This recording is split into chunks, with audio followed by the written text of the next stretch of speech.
কলকাতার সঞ্জীবা গার্ডেনে হত্যাকাণ্ডটি সংঘটিত হওয়ার পর যারাই হত্যাকাণ্ডে অংশগ্রহণ করেছিল সবাই মোটা দাগে বাংলাদেশের নাগরিক। তারা সেখানে হত্যাকাণ্ডটি সংঘটিত করে তারা মানে প্রথমে চলে আসে বাংলাদেশে হলো শিমুল ভুইয়া, তানবীর এবং সেলাস্তি। সিয়াম সেখানে হত্যাকাণ্ডের কাজটি করে সে চলে যায় নেপাল। আর পরবর্তীতে 19 তারিখের দিকে আজকে যে দুইজনকে গ্রেপ্তার করলাম, ফয়সাল শাহজি এবং মুস্তাফিজ, এরা 19 তারিখ বাংলাদেশে আসে।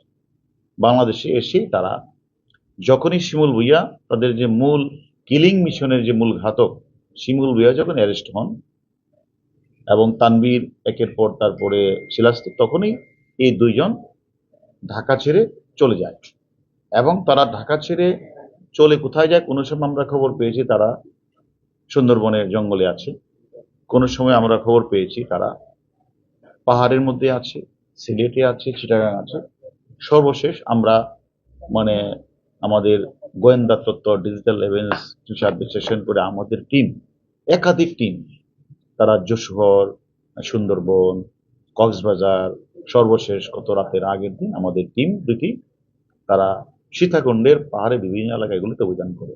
কিন্তু এত গহীন অরণ্য, সেখানে উঠা মানে 5 থেকে 6 ঘন্টা উঠতেই লাগে। এবং সেখানে এই পাহাড়, বিভিন্ন পাহাড় আসলে তখন আমরা সেখানে আমরা বিভিন্ন জায়গাগুলি এলাকায় রাখি। তারপরে আমরা হেলিকপ্টার যুগে আমরা আজকে সাঁড়াশি অভিযান করি।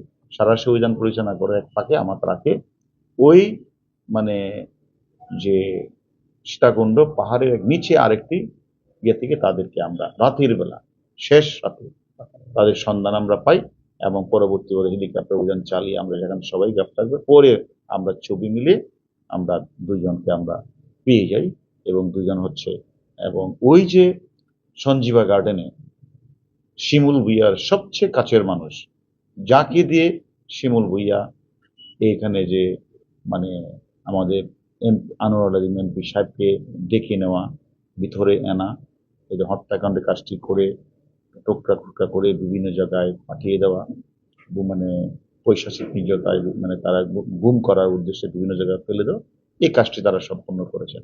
তাদেরকে আমরা গ্রেপ্তার করেছি। এখন আমরা জিজ্ঞাসাবাদ করব, জিজ্ঞাসাবাদ করে পরবর্তীতে আপনাদের জানাবো আমি তার সম্পর্কে। Thank you.